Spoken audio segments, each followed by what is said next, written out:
Hello दोस्तों, मैं आपका भाई शहबाज मलिक और आप देख रहे हैं एफएस सफ़र। दोस्तों, आज हम बात करने वाले हैं एक ऐसी मुगल शहजादी के बारे में जिसकी कब्र को घास से ढका गया। दोस्तों, आपको बताते हैं हजरत निजामुद्दीन औलिया की दरगाह के दक्षिण की ओर में एक कब्र है।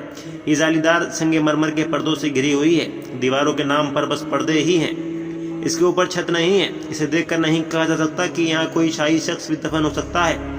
इस कब्र के ऊपर लिखा है, सिवाय हरी घास की मेरी कब्र को किसी चीज से न ढका जाए, क्योंकि केवल घास ही इस शहजादी की कब्र को ढकने के लिए काफी है।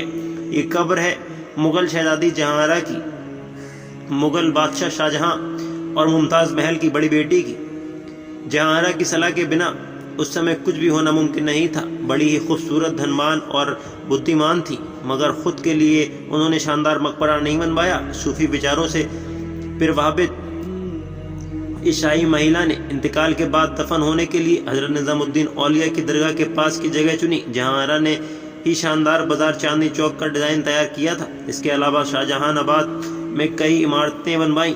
फारसी में 2 किताबें भी लिखी थी इन्होंने। आपको बता दें, जहांआरा का जन्म 1614 में हुआ था। सन 1631 में मुमताज महल के मरने के बाद बादशाह शाहजहां ने बड़ी बेटी जहांआरा और बड़े बेटे दारा शिकोह पर पूरी तरह से निर्भर हो गए थे। मां के मरने के बाद सिर्फ 17 साल की उम्र में जहांआरा को पातशाह बेगम बनाया गया, जो किसी महिला के लिए सबसे बड़ा ओहदा होता है। पातशाह बेगम यानी मुगल साम्राज्य की पहली महिला। या ये तब हुआ जब मुमताज महल के मरने के बाद भी शाहजहां की 3 पत्नियां और थीं। आपको बता दें, सन 1638 में शाहजहां अपनी राजधानी आगरा से हटाकर दिल्ली ले आए। उन्होंने एक नया शहर बसाया, शाहजहानाबाद। आपको बता दें, इसकी 18 में से 5 इमारतें जहांआरा की देखरेख में बनी थी। चांदनी चौक भी जहांआरा की देन है। उन्होंने एक करबा सराय भी बनवाया था, जो चांदनी चौक में ही था। इसे इतिहासकार बर्नियर ने दिल्ली की शानदार इमारत बताया था। आज जहाँ टाउन हॉल है, ये इमारत वहीं पर थी। आपको बता दें, जहांआरा के हिस्से में सूरज बंदरगाह से मिलने वाली पूरी आय आती थी।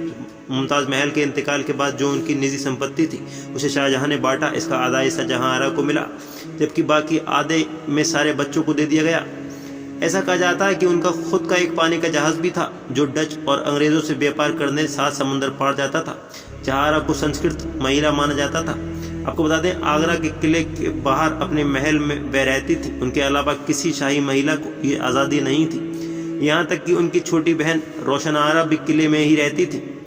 सन 1657 में मुगल बादशाह शाहजहां गंभीर बीमार पड़ गए। इसके बाद उनके बेटे दारा शिकोह और औरंगजेब में गद्दी के लिए तलवारें खिंच गईं। जहांआरा ने शाहजहां के बड़े बेटे दारा शिकोह का साथ दिया। हालांकि दारा शिकोह को हार का सामना करना पड़ा और सत्ता औरंगजेब के हाथ लग गई।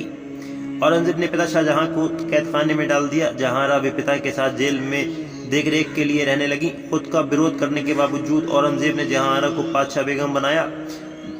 आपको बता दें, जहांआरा आजीवन अविवाहित रही। सन 1681 में 67 साल की उम्र में उनकी मौत हो गई। तो दोस्तों, ये थी जहांआरा की पूरी स्टोरी। अगर आपको अच्छी लगी हो तो इस वीडियो को लाइक ज़रूर कर देना और इस चैनल को सब्सक्राइब ज़रूर कर देना।